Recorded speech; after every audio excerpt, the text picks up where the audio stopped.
কোনো রকম ময়দা মাখার ঝামেলা ছাড়াই, তাও আবার কালারফুল একদম নরম তুলতুলে মোমো মুখে দিলেই মিলিয়ে যাবে। খেতে ভীষণই দারুণ লাগে, ছোট থেকে বড় সবাইয়ের প্রিয়। নমস্কার বন্ধুরা, কাজল ভিলেজ কিচেনে সকলকে স্বাগত জানাই। রোজকার মতো আজও রান্নাঘরে চলে এলাম। আজকের রেসিপি প্রথম থেকে লাস্ট পর্যন্ত দেখতে থাকুন, আশা করছি ভীষণ ভালো লাগবে। তো চলুন তাহলে শুরু করা যাক। তো এখানে দেখো আমি গাজর নিয়ে নিয়েছি। গাজরটাকে ভালো করে ধুয়ে পরিষ্কার করে ছোট গ্রেটারের সাহায্যে গ্রেট করে নিয়েছি। এখানে একটা বেশ বড় সাইজের পেঁয়াজকে আমি এইভাবে ছোট করে টুকরো করে কেটে নিয়েছি। এবারে এই দুটো উপকরণের মধ্যে দিয়ে দেবো স্বাদ মতো লবণ। এই সময় আমি লবণটাকে দিয়ে দিলাম, দিয়ে খুব ভালো করে একটু মিশিয়ে নেব।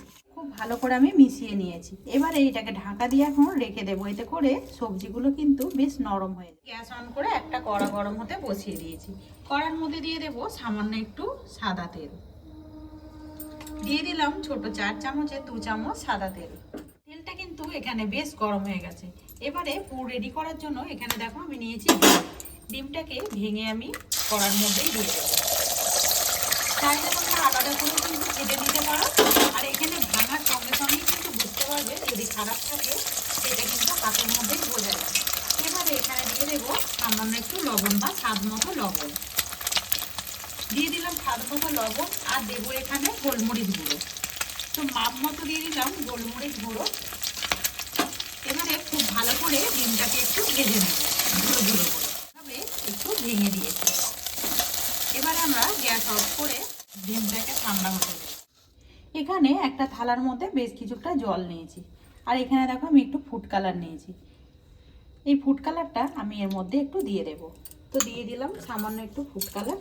এবারে খুব ভালো করে মিশিয়ে নিতে হবে। এতে করে দেখো জলের কালারটা কিন্তু একেবারে চেঞ্জ হয়। জলের সঙ্গে কালারটাকে আমি ভালো করে মিশিয়ে নিয়েছি, আর এই দেখো কালারটা কিন্তু বেশ ভালোভাবে মেশানো হয়ে গেছে। এবারে এটাকে আমরা সরিয়ে দেখো আমি কিন্তু আগে থেকে লবণ মাখিয়ে রেখেছিলাম, বেশ কিন্তু সবজিগুলো নরম হয়ে গেছে। এখানে দিয়ে দেবো আমি স্বাদ মতো গোলমরিচ গুঁড়ো। দিয়ে দিলাম স্বাদ মতো বা মাপ মতো গোলমরিচ গুঁড়ো। এবারে সমস্ত উপকরণগুলোকে একটু হাত দিয়ে চেপে চেপে মাখিয়ে নেব, যাতে করে মেশানোটা খুব ভালোভাবে হয়।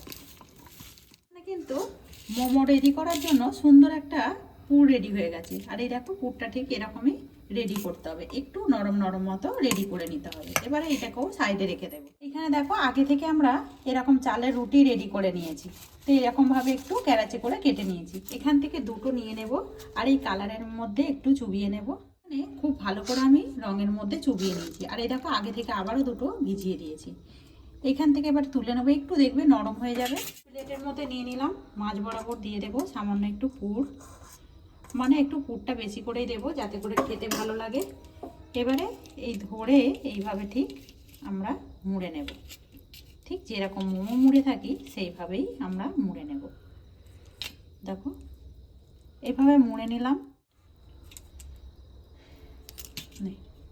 এখানে পেঁয়াজ পাতা নিয়ে নিয়েছি, দেখো এই পেঁয়াজ পাতা দিয়ে এবারে এই জায়গাটা বেঁধে দেব, যাতে করে দেখতে সুন্দর লাগে। একটু শক্ত করে টাইট দিয়ে বেঁধে দেব, এতে করে দেখো দেখতে কিন্তু খুব সুন্দর লাগবে। আর পেঁয়াজ পাতাটাকে আমি আগে থেকে একটু ভাপিয়ে রেখেছিলাম। এই সাইডটা একটু কেটে দেব। আর এই দেখো এখানে কিন্তু সুন্দরভাবে একটা মোমো রেডি হয়ে গেল। আর দেখতে দেখো একদম কালারফুল লাগছে, আর সময়টাও কিন্তু অনেকটা কম লাগে। আমি সমস্তগুলোকেই রেডি করে নেব। আর একটা জালতি নিয়েছি, ওরই মধ্যে সামান্য একটু তেল ব্রাশ করে দিয়েছি, এখানেই বসিয়ে। এদিকে দেখো আমি কয়েকটা কিন্তু সুন্দর করে গড়ে নিয়েছি। দেখতে কতটা সুন্দর লাগছে সেটা কিন্তু দেখতেই পাচ্ছ। একদম খেতে কিন্তু ভীষণই দারুণ লাগে। অপর দিকে দেখো জল গরম হতে বসিয়ে দিয়েছি। একটা স্ট্যান্ড দিয়ে দেবো এখানে, আর এই ঝাঁগড়িটা এতে বসিয়ে দেব। এবারে এটাকে ঢাকা দিয়ে দেব। এটাকে 5 মিনিটের জন্য ঢাকা দিয়ে দেব। এইখানে দেখো 5 মিনিট হয়ে গেছে। 5 মিনিট পর ঢাকাটা খুলে দিলাম। আর এই দেখো কত সুন্দরভাবে কিন্তু সিদ্ধ হয়ে গেছে দেখো। আর দেখতে কিন্তু ভীষণই দারুণ লাগছে। তো এবারে চলো থালাটাকে নামিয়ে নেব। তা আমি একবার ঢাকাটাকে খুলে এটাকে ঘুরিয়ে দিয়েছিলাম, কেননা বেশ ভাবটা কিন্তু বেরিয়ে যাচ্ছিল। একে একে থালার মধ্যে এবারে নামিয়ে নেব। আর এই দেখো খুব সহজে কিন্তু না ভেঙে গিয়ে এগুলো কিন্তু উঠে যায়। দেখতে কতটা সুন্দর লাগছে দেখছো। ভীষণই কম সময়ের মধ্যে হয়ে যায়, আর খেতে কিন্তু বেশ দারুণ লাগে। এগুলো কিন্তু বাচ্চা থেকে বড় সবাইরই কিন্তু বেশ প্রিয় হবে। আর এর সঙ্গে একটা যদি টমেটোর ঝাল ঝাল চাটনি থাকে, ব্যাস আর তো কোনো কথাই না। সুন্দর করে প্লেটের মধ্যে গুছিয়ে সাজিয়ে নিলাম। আর এই দেখো দেখতে কতটা সুন্দর লাগছে। এগুলো ঝাল চাটনির সঙ্গে খেতে ভীষণই দারুণ লাগবে।